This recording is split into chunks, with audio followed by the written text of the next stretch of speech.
ভগবানকে সত্যিই যদি মন থেকে নিঃস্বার্থভাবে ভালোবাসা যায় তবে ভগবান খুবই প্রসন্ন হন।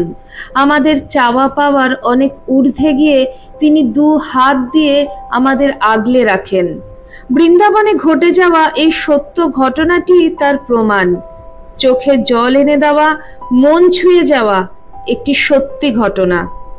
নমস্কার, live stories with Soma YouTube চ্যানেলের সকল দর্শক শ্রোতা বন্ধুকে আমন্ত্রণ জানাই আমার আজকের ভিডিওটিতে।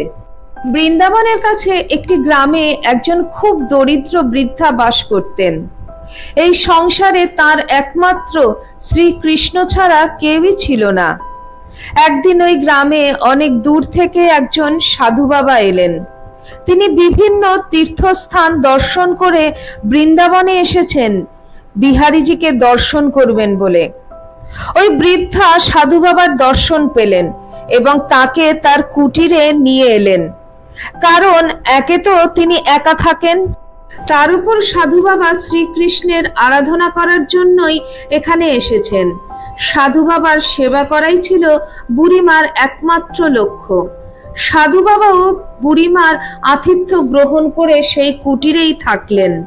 সেখানে তার বেশ কিছুদিন কাটল। বৃন্দাবনে বিহারীজির দর্শন করলেন মন ভরে। আবার ফিরে আসবেন বৃন্দাবনে এই মনোবাঞ্ছা নিয়ে আবার পথে নামার জন্য প্রস্তুত হলেন। বুড়িমাকে বললেন সেই কথা। বুড়িমা তাই শুনে কান্নায় ভেঙে পড়লেন। বললেন, বাবা, আমি খুব একলা। আপনি থাকায় আপনার সেবা করে আমার এই একাকিত্ব কিছুটা হলেও ঘুচেছিল। আপনি চলে গেলে আবার আমাকে একাকিত্ব গ্রাস করবে। আমাকে কিছু উপায় বলুন যাতে আমার এই একাকিত্ব দূর হয়ে যায়। সাধু বাবা বুড়িমার এই কথা শুনে একটু হেসে নিজের ঝোলা থেকে একটি বালগোপালের অতি সুন্দর একটি মূর্তি বের করে বুড়িমাকে দিলেন।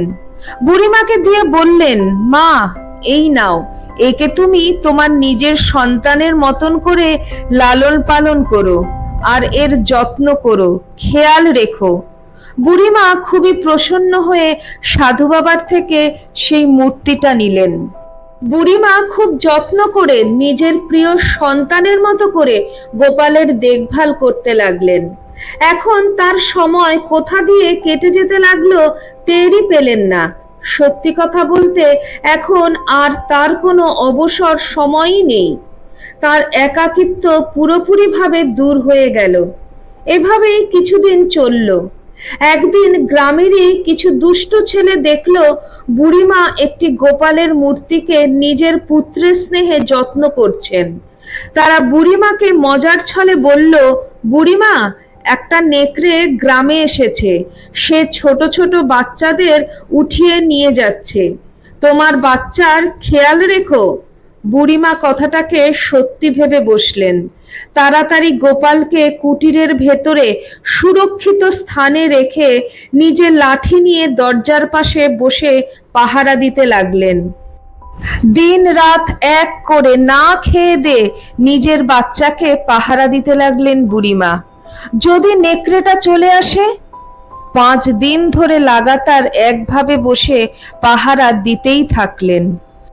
বুড়িমার এই ভালোবাসা, মমতা, স্নেহ দেখে ভগবান শ্রীকৃষ্ণ আর থাকতে পারলেন না। তিনি খুবই প্রসন্ন হলেন। ভগবান শ্রীকৃষ্ণ খুব সুন্দর রূপ ধারণ করে সুন্দর বস্ত্র পরিধান করে বুড়িমায়ের কাছে এলেন। এদিকে ভগবান শ্রীকৃষ্ণের আসার আওয়াজ পেয়ে বুড়িমা ভয় পেয়ে গেলেন। ভাবলেন, নেকড়েটা বুঝিয়ে এলো। বুড়িমা লাঠি নিয়ে তাকে তাড়ানোর জন্য তৈরি হচ্ছিলেন। শ্রীকৃষ্ণ তখন মাকে বললেন, মা, আমি তোমার সেই পুত্র যাকে তুমি রক্ষা করছো। বুড়িমা বললেন, না, তুমি আমার পুত্র হতেই পারো না। আমার পুত্রের মতন আর কেউ নেই। এটা শুনে শ্রীকৃষ্ণ খুবই প্রসন্ন হলেন। ভগবান এবার নিজের আসল রূপ ধারণ করে বুড়িমাকে বললেন, মা, আমি কৃষ্ণ। আর তোমার ভালোবাসায়, স্নেহে ও মমতায় আমি খুব খুশি হয়েছি। তুমি আমার থেকে যা খুশি তোমার বর চাও। বুড়িমা ভগবানের পায়ে পড়ে বললেন, শুধু আমার পুত্রকে নেকড়ের হাত থেকে বাঁচাতে হবে। ভগবান বললেন, চলো মা, তোমাকে আর তোমার পুত্রকে আমি আমার ধামে নিয়ে যাই, সেখানে কোনো নেকড়ের ভয় নেই। এই বলে ভগবান বুড়িমাকে নিজের সঙ্গে করে নিজের ধামে নিয়ে গেলেন। বুড়িমার নিষ্কাম প্রেম নিঃস্বার্থভাবে ভালোবাসার উদাহরণ, যা ভগবানও এড়াতে পারলেন না। তাই সেই ভক্তকে তিনি নিয়ে চললেন তার নিজের কাছে, তার নিজের ধামে। আজকের ভিডিওটি আমি এখানেই শেষ করছি। আপনাদের কেমন লাগলো অবশ্যই কমেন্ট সেকশনে কমেন্ট করে জানাবেন। চ্যানেলের নতুন বন্ধুদের কাছে আমার একান্ত অনুরোধ, যারা এখনো আমার চ্যানেলটিকে সাবস্ক্রাইব করেননি বা করে উঠতে পারেননি, তারা আমার চ্যানেলটিকে সাবস্ক্রাইব করে আমার পাশে থাকবেন।